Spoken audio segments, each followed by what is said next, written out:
third grade. It's me again. Before I start in with Charlie and the Chocolate Factory, I want to talk to your parents for a second. So if you could just go somewhere for a second. I'll just give you a second. Parents, my kids are home. They're driving me crazy. So I have a third grader. You know I have a third grader. She's fine. Middle school boys in isolation who don't want to do their homework, who want to just play video games all the time. They're driving me crazy. So, in case you thought that I was living it up here at home, I feel your pain. We got this. Probably. It's day 4. Okay. Bring the kids back in. Kids can go back in. Hi, third grade. Miss Lamb. So, we're almost done with Charlie and the Chocolate Factory. Left off on chapter 27. I believe there are only 30 chapters, so we'll do 27 and 28 today, 29 and 30 tomorrow. It is Thursday, so I will be having an ELA lesson coming up. And then in your homework, you have a time assessment. So do pages 1 and 2 of that today, and then 3 and 4 of that tomorrow. And then you'll have your ELA test tomorrow and your spelling test tomorrow, okay? So I might actually do your spelling test from home. Haven't decided yet, but right now, Charlie. Chapter 27. Mike TV is sent by television. So you remember yesterday, we went through the glass elevator, did all that, went to the television chocolate room, or the chocolate television room. So now Mike is getting too close and doesn't realize how dangerous it is, or doesn't care. And so this is Mike TV is sent by television. Mike TV was even more excited than Grandpa Joe at seeing a bar of chocolate being sent by television. But Mr. Wonka, he shouted, can you send other things through the air in the same way? Breakfast cereal, for instance? Oh, my sainted aunt, cried Mr. Wonka. Don't mention that disgusting stuff in front of me. Do you know what breakfast cereal is made of? It's made of all those little curly wooden shavings you find in pencil sharpeners. But could you send it by television if you wanted to, as you do chocolate? Asked Mike TV. Of course I could. And what about people? Asked Mike TV. Could you send a real live person from one place to another in the same way? A person, cried Mr. Wonka. Are you off your rocker? But could it be done? Good heavens, child, I really don't know. I suppose it could. Yes, I'm pretty sure it could. Of course it could. I wouldn't like to risk it, though. It might have some very nasty results. But Mike TV was already off and running. The moment he heard Mr. Wonka say, I'm pretty sure it could, of course it could, he turned away and started running as fast as he could toward the other end of the room where the great camera was standing. Look at me, he shouted as he ran. I'm going to be the first person in the world to be sent by television. No, no, no, no, cried Mr. Wonka. Mike, screamed Mrs. TV. Stop, come back. You'll be turned into a million tiny pieces. But there was no stopping Mike TV now. The crazy boy rushed on, and when he reached the enormous camera, he jumped straight for the switch, scattering Oompa Loompas right and left as he went.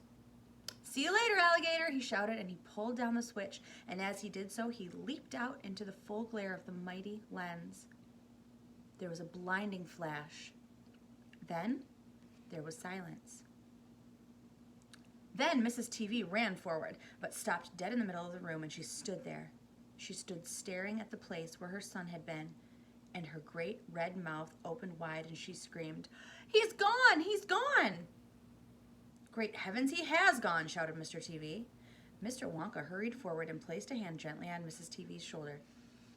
We shall have to hope for the best, he said. We must pray that your little boy will come out unharmed at the other end. Mike! Screamed Mrs. TV, clasping her head in her hands. Where are you? I'll tell you where he is, said Mr. TV. He's whizzing around above our heads in a million tiny pieces.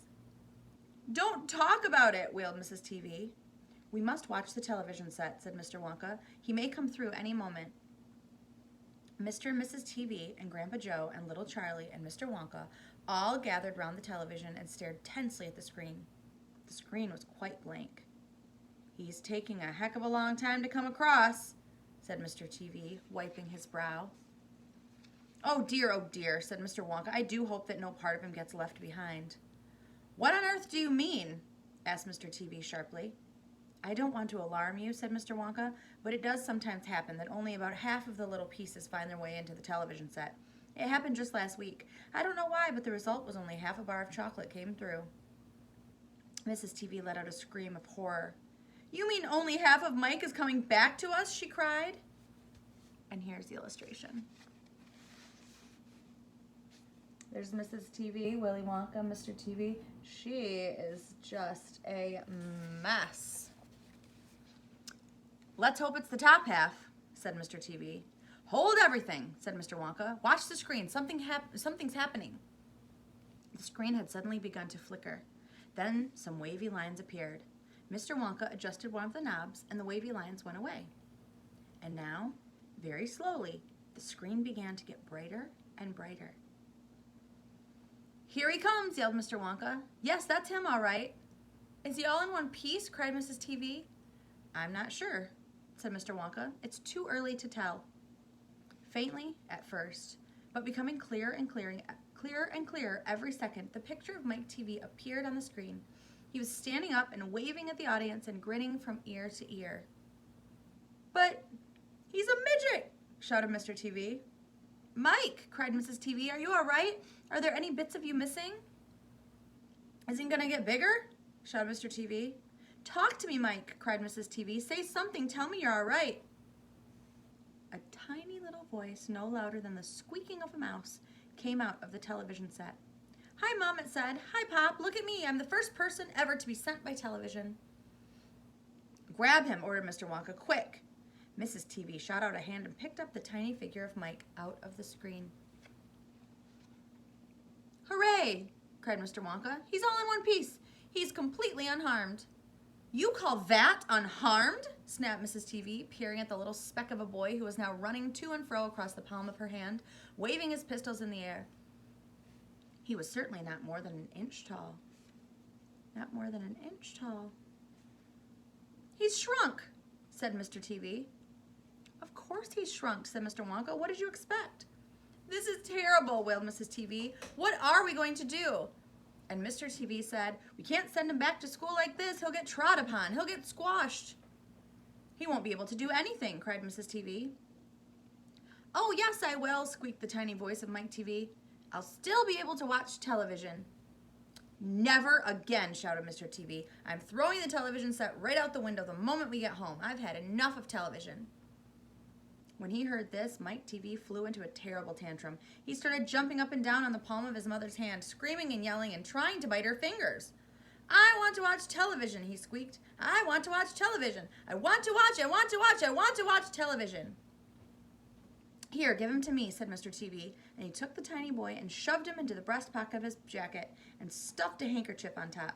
Squeals and yells came from inside the pocket, and the pocket shook as the furious little prisoner fought to get out.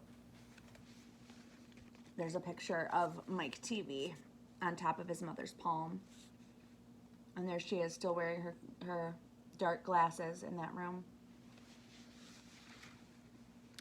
Oh, Mr. Wonka, wailed Mrs. TV. How can we make him grow?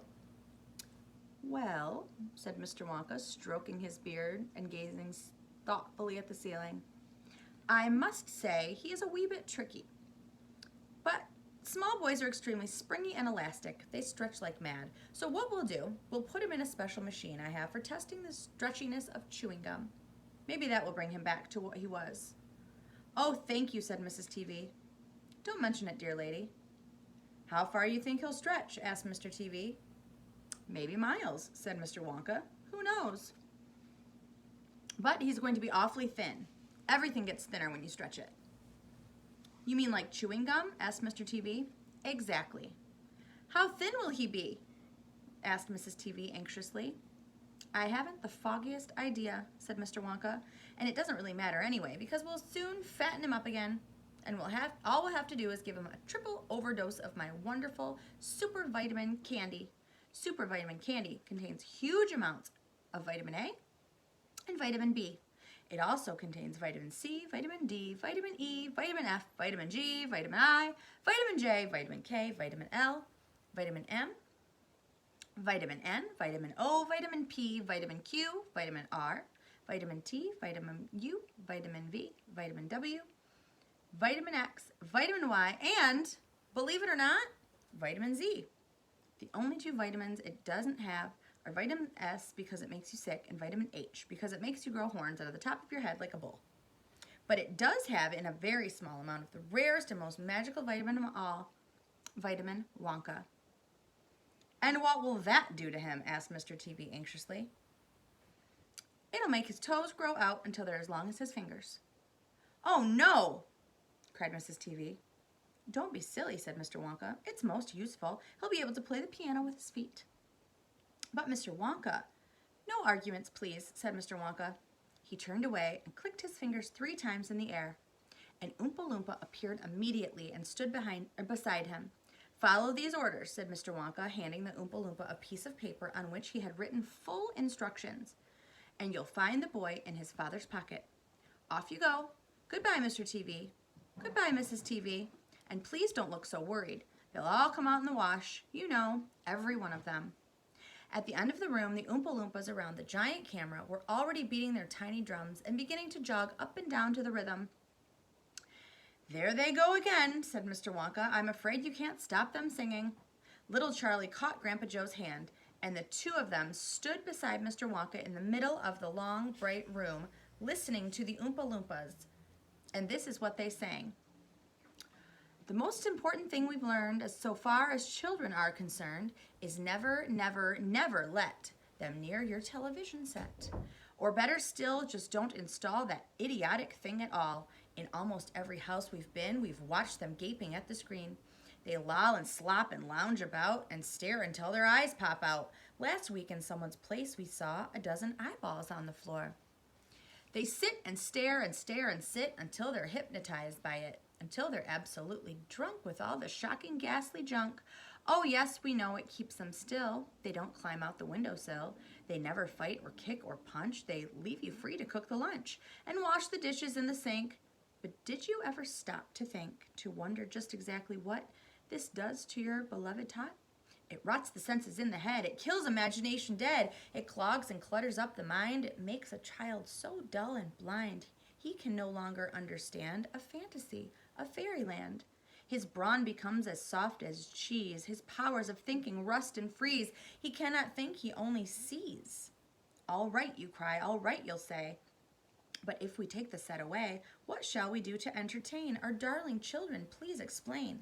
We'll answer this by asking you, what used the darling ones to do? How used they keep themselves contented before this monster was invented? Have you forgotten? Don't you know? We'll say it very loud and slow. They used to read. They'd read and read and read and read and then proceed to read some more. Great Scott, gadzooks! Only half their lives was reading books. The nursery shelves held books galore. Books cluttered up the nursery floor. And in the bedroom by the bed, more books were waiting to be read. Such wondrous, fine, fantastic tales of dragons, gypsies, queens, and whales, and treasure isles and distant shores, where smugglers rowed with muffled oars, and pirates wearing purple pants, and sailing ships, and elephants, and cannibals crouching round the pot, stirring away at something hot. It smells so good. What can it be? Good gracious, it's Penelope! The younger ones had Beatrix Potter with Mr. Todd, the dirty rotter, and Squirrel Nutkin, Pigling Bland, and Mrs. Ticklywinkle, and just how the camel got his hump, and how the monkey lost his rump, and Mr. Toad, and bless my soul, there's Mr. Rat and Mr. Mole. Oh, books, what books they used to know, those children living long ago. So please, oh please, we beg, we pray, to throw your TV sets away. And in its place you can install a lovely bookshelf on the wall. Then fill the shelves with lots of books, ignoring all the dirty looks, the screams, the yells, the bites, the kicks, the children hitting you with sticks. Fear not, because we promise you that in about a week or two of having nothing else to do, they'll now begin to feel the need of having something good to read. And once they start, oh boy, you watch the slowly growing joy that fills their hearts. They'll grow so keen, they'll wonder what they'd ever seen in that ridiculous machine, that nauseating, foul, unclean, repulsive television screen. And later, each and every kid will love you more for what you did. P.S. Regarding Mike TV, we very much regret that we shall simply have to wait and see if we can get him back to his height. But if we can't, it serves him right. Here are the Oompa Loompas on top of the big television camera that shrank Mike TV. See how little they are in their little space suits? We talked about their space suits yesterday. I wonder how many of you are sitting around reading, or how many are just watching TV. Chapter 28 is called Only Charlie Left. And it's kind of a short chapter, so ready? Which room shall be next? Said Mr. Wonka as he turned away and darted into the elevator. Come on, hurry up. We must get going. And how many children are left now? Little Charlie looked at Grandpa Joe, and Grandpa Joe looked back at little Charlie. But Mr. Wonka, Grandpa Joe called after him, there's only Charlie left now. Mr. Wonka swung around and stared at Charlie. There was a silence. Charlie stood there holding tightly to Grandpa Joe's hand. You mean you're the only one left? Mr. Wonka said, pretending to be surprised. Why, yes, whispered Charlie. Yes. Mr. Wonka suddenly exploded with excitement. But my dear boy, he cried out, that means you've won. He rushed out of the elevator and started shaking Charlie's hand so furiously that it nearly came off. Oh, I do congratulate you, he cried. I really do. I'm absolutely delighted. It couldn't be better. How wonderful this is. I had a hunch, you know, right from the beginning, that it was going to be you. Well done, Charlie, well done. This is terrific. Now the fun is really going to start. But we mustn't dilly, we mustn't dally. There's even less time to lose now than there was before. We have an enormous number of things to do before the day is out. Just think of the arrangements that have to be made and the people we have to fetch. But luckily for us, we have a great glass elevator to speed things up. Jump in, my dear Charlie, jump in. You too, Grandpa Joe, sir. No, after you. That's the way. Now then, this time I shall choose the button we are going to press. Mr. Wonka's bright, twinkling blue eyes rested for a minute on Charlie's face. And here they are, right here. Charlie shaking hands with Mr. Wonka. Grandpa Joe's watching.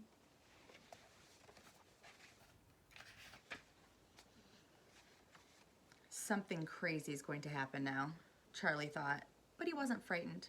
He wasn't even nervous. He was just terrifically excited, and so was Grandpa Joe. The old man's face was shining with excitement as he watched every move that Mr. Wonka made. Mr. Wonka was reaching for a button high up on the glass ceiling of the elevator. Charlie and Grandpa Joe both craned their necks to read what it said on the little label beside the button. It said, "Up and out." Up and out, thought Charlie. What sort of room is that? Mr. Wonka pressed the button. The glass doors closed. Hold on, cried Mr. Wonka. Then wham! The elevator shot straight up like a rocket. Yippee! Shouted Grandpa Joe. Charlie was clinging to Grandpa Joe's legs, and Mr. Wonka was holding onto the strap from the ceiling, and up they went, up, straight up this time, with no twistings or turnings. And Charlie could hear the whistling of the air outside as the elevator went faster and faster. Yippee! Shouted Grandpa Joe again. Yippee! Here we go! Faster, cried Mr. Wonka, banging the wall of the elevator with his hand. Faster, faster! If we don't go any faster than this, we shall never get through. Through what? Shouted Grandpa Joe. What have we got to get through? Aha, cried Mr. Wonka. You wait and see. I've been longing to press this button for years, but I've never done it until now. I was tempted many times. Oh, yes, I was tempted, but I couldn't bear the thought of making a great big hole in the roof of the factory. Here we go, boys, up and out. But you don't mean, shouted Grandpa Joe, you don't really mean that this elevator... Oh, yes, I do, answered Mr. Wonka. You wait and see, up and out. But it's made of glass, shouted Grandpa Joe. It'll break into 1,000,000 pieces. I suppose it might, said Mr. Wonka cheerfully as ever, but it's pretty thick glass all the same. The elevator rushed on, going up and up and up, faster and faster and faster, and suddenly, crash! The most tremendous noise of splintering wood and broken tiles came from directly above their heads, and Grandpa Joe shouted, "Help! It's the end! We're done for!" And Mr. Wonka said, "No, we're not. We're through. We're out." Sure enough, the elevator had shot straight up through the roof and was now rising into the sky like a rocket, and the sunshine was pouring in through the glass roof. In 5 seconds, they were 1,000 feet up in the sky. "The elevator's gone mad," shouted Grandpa Joe. "No, have no fear, dear sir," said Mr. Wonka calmly, and he pressed another button. The elevator stopped. It stopped and hung mid-air, hovering like a helicopter, hovering over the factory and over the very town itself, which lay spread out below them like a picture postcard. Looking down through the glass floor on which he was standing, Charlie could see the small, faraway houses and streets and the snow that lay thickly over everything. It was an eerie and frightening feeling to be standing on clear glass high up in the sky. It made you feel that you weren't standing on anything at all. "Are we all right?" cried Grandpa Joe. "How does this thing stay up?" "Candy power," said Mr. Wonka. 1,000,000 candy power. "Oh, look," he cried, pointing down. "There go the other children. They're returning home." And there is the elevator. And you see the big hole where the elevator went shooting up into the sky. And that is the end of chapter 28. The next 2 chapters, the end of our book, are called The Other Children Go Home and Charlie's Chocolate Factory. So, almost to the end. Now, I did want to talk to you about our next book. So, I have Charlotte's Web, which we talked about in class, doing Charlotte's Web next. But I really like Roald Dahl, and so I brought home James and the Giant Peach. I would like you to go on Class Dojo, or at the bottom of this video too, and I want you to vote. I think James and the Giant Peach would be amazing to read next, because if we do go back to school, I'd like to do Charlotte's Web with you. So let me know. You can either comment or you can tell me on Dojo. Also, I've noticed not everyone has subscribed, so if you could please go ahead and subscribe. Also, hit that button, the little bell button, because when I do upload another video, instead of having to check all the time, it will notify you. So either moms and dads or kids or both, it's really up to you. So go ahead and vote. Okay, I miss you. And parents, remember, I gotcha.